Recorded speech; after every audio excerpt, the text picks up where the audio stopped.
So hello everyone, আমি আশিকুর রহমান। আমি আপনাদেরকে এই চ্যানেলের মাধ্যমে ইউজার ইন্টারফেস এবং ইউজার এক্সপিরিয়েন্স নিয়ে একটা বেসিক ধারণা থেকে শুরু করে আমাদের ইন্ডাস্ট্রিতে আসলে এটা নিয়ে কীভাবে কাজ হয় এই ব্যাপারগুলো সম্পর্কে জানানোর চেষ্টা করব। সো আমি যেটা খেয়াল করছি, আমাদের দেশে আসলে ইউআই এবং ইউএক্সের জন্য অনেকগুলো ইনস্টিটিউটই কোর্স অফার করতেছে, বাট অনলাইনে তেমন একটা রিসোর্স অথবা অনলাইনে তেমন কোনো টিউটোরিয়াল বলেন এই জিনিসটা আসলে অ্যাভেলেবল না। সো আমার যেটা লক্ষ্য সেটা হচ্ছে আপনাদের মাঝে এই জিনিসটা তুলে ধরা যে ইউআই এবং ইউএক্সের ফিল্ডটা আমাদের দেশে কীভাবে কাজ হচ্ছে এবং এটাকে আপনি আপনার প্রফেশন হিসেবে কীভাবে নিতে পারেন এবং এই ফিল্ডের কাজগুলা কিভাবে শিখবো। সো টোটাল ব্যাপারটা আমি আসলে আমার এই চ্যানেলের মাধ্যমে আপনাদের মাঝে তুলে ধরবো। সো আজকে আমাদের যেটা লেসন সেটা হচ্ছে আমরা জানবো ইউএক্সটা আসলে কি।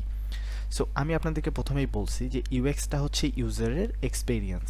সো আপনাকে যখন কোনো ইন্টারভিউ বোর্ডে অথবা আপনি নিজে যখন জানতে চান যে ইউএক্সটা আসলে কি, আমি আপনাকে যদি সহজ করে বলি, একটা সিস্টেম বা প্রোডাক্ট যখন আমরা চালাই তখন একজন ইউজার সেই সিস্টেমটার সাথে যেভাবে ইন্টারাক্ট করে, অর্থাৎ এই সিস্টেমটাতে সে যে এক্সপেরিয়েন্সটা করে, এটাই হচ্ছে একজন ইউএক্স ডিজাইনারের জন্য যেটা জব, সেটা হচ্ছে এই জিনিসটাকে যতটা ইজি করা যায়। আমি থিওরিটিক্যাল ব্যাপার থেকে একদম বাইরে চলে আসি। আমি যদি আপনাদেরকে খুবই ক্লিয়ারলি বলতে যাই, সেটা হচ্ছে সাপোজ আমরা ধরি আমরা যখন অনলাইনে টিকিট বুক করি, এক্ষেত্রে আমরা আসলে কি করি।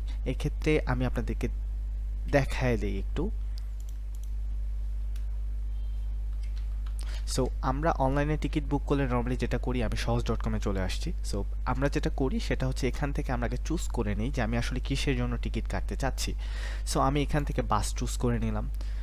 তারপরে দেখেন এখানে যে ব্যাপারটা আছে সেটা হচ্ছে আমি সিটি চুজ করব, অর্থাৎ কোথায় থেকে আমি কোথায় যেতে চাই, আমার এই জার্নির ডেটটা কবে, আমি কবে রিটার্ন করব, এই জিনিসটা অপশনাল। আচ্ছা, এখন যে ব্যাপারটা আসতেছে সেটা হচ্ছে আপনি যদি একজন ইউএক্স ডিজাইনার হন, আপনার কিছু ফল্টের জন্য অথবা আপনার ডিজাইনের কিছু ইস্যুর জন্য একজন ইউজারকে তার কাঙ্ক্ষিত লক্ষ্যে পৌঁছাতে বেগ পেতে হতে পারে। আচ্ছা, এই ব্যাপারটাকে যদি আরও সহজ করি, সেটা হচ্ছে এখানে ফ্রম সিটি। সো আপনি যদি এখানে এমন অপশন রাখতেন, যেমন আমি এখানে ডিএইচএ কে যদি লিখি, আমাকে সে ঢাকা সাজেস্ট করতেছে, বাট আপনার যখন আপনি ডিজাইনার বা আমি ডিজাইনার, আমি যদি ডিজাইনটা এমন রাখতাম যে এখানে কোনো সাজেশন আসবে না, আমি যখন ঢাকা লিখবো আমাকে প্রপারলি নিজের হাতে লিখে দিতে হবে, এরকম কোনো সাজেশন আসতেছে না। সো তারপর টু তো সেম দিয়ে দিব। আমি ঢাকা টু রংপুর যদি দেই, সো এখানে আমাকে রংপুর সাজেশন দেখাচ্ছে, বাট আমি যদি রংপুরের সাজেশন অপশনটা না রাখতাম, আমি যদি নিজের হাতে লেখার অপশনটা দিতাম, সেখানে আমার কি হতো, সেখানে এমন হতে পারতো যে আমাদের জায়গার নামগুলো তো আসলে বিভিন্নভাবে ডাকা হয়, যেমন ময়মনসিংহকে ময়মনসিং বলে, চট্টগ্রামকে চিটাগং বলা হয়। সো ইট ডিপেন্ডস আর কি। সো পারফেক্টলি আমরা আসলে সেই রেজাল্টটা হয়তো বা পেতাম না। যেমন আমি যদি ঢাকার বানান ভুল লিখি, সো সেখানে তো আমার আসলে কোনো রেজাল্ট দেখাবে না এবং ইউজারকে এটার জন্য বেশ ভালো রকমের বেগ পেতে হতো। সো ইউএক্স ডিজাইনারের কাজ কি, ইউএক্স ডিজাইনার আপনার জন্য জবটা সহজ করে দিবে। সে আপনাকে সাজেস্ট করতেছে, আপনি যখন ডিএইচএ লিখতেছেন তাই সে আপনাকে ঢাকা সাজেস্ট করতেছে। সো আপনি যখন ঢাকা চুজ করে নিচ্ছেন, এটা স্পেসিফিক্যালি ডেটাবেজে সেই জায়গায় গিয়েই খুঁজতেছে যেখানে ঢাকাটা আছে। সো এখানে বানান ভুলের কোনো ইস্যু হবে না বা এরকম কোনো ব্যাপার স্যাপার চলে আসবে না। সো কনসেপ্টটা যদি আমি মেমোরাইজ করি, সেটা হচ্ছে আপনাকে একজন ইউজারের জন্য ব্যাপারটাকে খুব সহজ করে ফুটাই তুলতে হবে। সো ইউএক্সটা আসলে কি, কোনো সিস্টেম বা প্রোডাক্ট একজন ইউজারের যে এক্সপিরিয়েন্সটা হয় সেটা হচ্ছে ইউজার এক্সপিরিয়েন্স। আরও যদি আরেকটা ভাষায় যদি বলি, কোনো একটা লক্ষ্যে পৌঁছানোর জন্য একজন ইউজারকে আমরা সিস্টেমের মধ্যে যে পথটা তৈরি করে দিই, আমি আপনাদেরকে সহজ.com-এ যেটা দেখালাম যে তাকে লোকেশন চুজ করে দেন যেতে হবে। সো আমি তো পথটা তৈরি করে দিচ্ছি যে সে যখন লোকেশনটা চুজ করবে তাকে কিছু সাজেস্ট করবে কিনা। So it depending on a UX designer, right? So এই ব্যাপারটা যেটা, এটা একজন ইউএক্স ডিজাইনার আসলে করে থাকে। ওকে, সো আমরা কিছু উদাহরণ দেখি যে একজন ইউএক্স ডিজাইনারের জন্য আসলে কি ধরনের কাজবাজ করাটা দরকার বা আসলে কি ধরনের কাজবাজগুলো তারা করে। আচ্ছা, সো আপনাদের জন্য আমার একটা কোশ্চেন, সেটা হচ্ছে নিচের কোন ডিজাইনের ইউএক্সটা আসলে ভালো আপনাদের মনে হচ্ছে। So take your time. Okay, so আমি আপনাদেরকে এখন বলি, সেটা হচ্ছে আমরা প্রথম ডিজাইনে যেটা দেখতে পাচ্ছি সেটা হচ্ছে ইমেইল নেওয়া আছে, পাসওয়ার্ডে একটা এরর মেসেজ দেখানো হয়েছে। সো এখন সেকেন্ড যে ইমেজটা, সেটাতে আমরা যেটা দেখতে পাচ্ছি সেটা হচ্ছে ইমেইল এবং পাসওয়ার্ডে যে ভুল হয়েছে সেটার জন্য সে একটা প্রপার মেসেজ দিয়েছে যে পাসওয়ার্ডটা ইনকারেক্ট, আপনি যদি আপনার পাসওয়ার্ডটা ভুলে যেয়ে থাকেন সেক্ষেত্রে আপনি রিসেট করে নেন। সো প্রথমটার সাথে আসলে দ্বিতীয়টার ডিফারেন্স কোথায়? আমরা দৃশ্যমানই দেখতে পাচ্ছি যে আসলে আমার যে ভুলটা হইছে সেটা যে আমি পাসওয়ার্ডটা ইনকারেক্ট দিছি, এবং ইভেন আমি যদি ইনকারেক্ট দিয়ে থাকি আমাকে তো পাসওয়ার্ডটা রিকভার করতে হবে। সো জাস্ট ইরর লেখাটা আমাকে কখনোই একজন ইউজারকে গুড এক্সপিরিয়েন্স দেয় না। আমাকে ইউজারকে বুঝাইতে হবে যে আপনার ভুলটা কোথায় হচ্ছে, এবং সেখান থেকেই সিস্টেমের সাথে সে কিভাবে আরও ফার্দার ইন্টারাক্ট করতে পারে।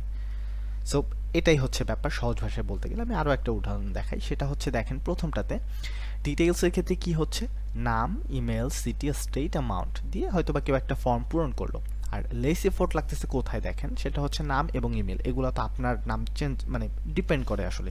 নাম বিভিন্নজন বিভিন্নভাবে লেখে, যেমন আশিকুর বানান কেউ লেখে ASHIQUR, কেউ লেখে ASHIKUR। সো নাম আর ইমেল এগুলো নিয়ে আসলে আপনি ড্রপ ডাউন অথবা কোনো চুজেন ফিল্ড দিতে পারবেন না। বাট সিটির ক্ষেত্রে যেটা হয়, আমি আপনাদেরকে সহজ.com-এ যেটা দেখালাম, যে আপনি যদি আপনার স্পেসিফিক কোনো সিটি খুঁজতে থাকেন, তার বানান যাতে ভুল না হয়, অথবা আপনি যাতে মানে এখানে ডেটা খুঁজতে আপনার কোনো কষ্ট না হয়, এই জন্য এখানে ড্রপ ডাউন দেওয়া হয়েছে ঠিক এই জায়গাটাতে।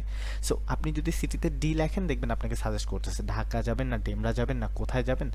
সো এটা আপনাকে সাজেস্ট করবে। সো এটা আপনার জন্য আসলে এফোর্টটা একটু কম লাগবে। স্টেটের জন্য আপনাকে হয়তো বা আপনি লিখলেন ওই যে স্টেট, আমি যদি আমাদের দেশে তো স্টেট হয় না, ডিভিশন অথবা যে জায়গাগুলো আছে, সো সেগুলো লিখলে আপনাকে সাজেস্ট করবে। সো আপনার জন্য কষ্টটা কম হয়ে যাবে, তাই তো? ওকে, দেন আমরা আরও একটা উদাহরণ দেখি। এইটা একটা আছে কার্ডের বিলিং ইনফো। সো এখানে যে ব্যাপারটা হচ্ছে, প্রথমটাতে আমরা খেয়াল করি যে কার্ডের নাম্বার নিচ্ছে, সো আর সেকেন্ডটাতেও কার্ডের নাম্বার নিচ্ছে। বাট ডিফারেন্সটা কোথায় দেখি, সেটা হচ্ছে প্রথমটাতে আমাকে ডিফাইন করে দেওয়া হয়েছে যে আসলে কার্ডের নাম্বার কেমন ডিজিটের মধ্যে হয়। সো ইউজারের বুঝতে সহজ হবে, অর্থাৎ ইউজার যদি প্রথমেই সিস্টেমটাও ইউজ করে, সে বুঝতে পারবে যে তার কার্ডে এমন একটা নাম্বার আছে যেটা এত ডিজিটের, তাকে সেই ডাটাটা এখানে ইনপুট করতে হবে। এটা হচ্ছে প্রথম। দ্বিতীয় যে ব্যাপারটা, সেটা হচ্ছে এক্সপায়ারি ডেটের ক্ষেত্রে মান্থ ইয়ার আছে, that's fine, no issues with that. আর সিকিউরিটি কোডের ক্ষেত্রে কি হয়েছে, সিভিভি নাম্বার। এখন সিভিভি নাম্বার যারা কার্ড মোস্টলি ইউজ করে না, অথবা এমনও আছে যারা করে বাট এই জিনিসটা তাদের দরকার পড়ে নাই, অর্থাৎ তারা কখনো অনলাইনে পেমেন্ট করে নাই। সো তাদের জন্য আসলে বুঝতে হয়তো প্রবলেম হতেও পারে, হবে ঠিক এমন না, হতেও পারে। সো সেখানে একটা সে কোশ্চেন মার্ক রাখছে, ওখানে হয়তো বা মাউসটা যদি হোভার করা হয় অথবা সেখানে যদি ক্লিক করা হয়, it will give you a suggestion that what is CVV number, right? So এই জিনিসটা যখন আপনি দিবেন, ইউজারের সিস্টেমটার সাথে ইন্টারাক্ট করতে খুব সহজ হয়ে যাবে। তারপর নিচে পেমেন্টের জন্য কত টাকা তাকে পে করতে হচ্ছে, এটারও একটা সাজেশন দিয়ে দেওয়া হয়েছে। সো আপনি যখন একজন ইউএক্স ডিজাইনার, আপনার যে কাজটা হবে সেটা হচ্ছে ডিজাইনটাকে ইউজারের জন্য সহজ করে তোলা। সো আমরা যেটা জানতে পারলাম আজকের লেকচার থেকে, সেটা হচ্ছে ইউএক্স ডিজাইনটা আসলে কি, এবং একজন ইউএক্স ডিজাইনারকে আসলে কি কি কাজ করতে হয়। So thanks for watching, and আপনাদের সাথে নেক্সট আরেকটা ভিডিওতে কথা হচ্ছে। ধন্যবাদ সবাইকে।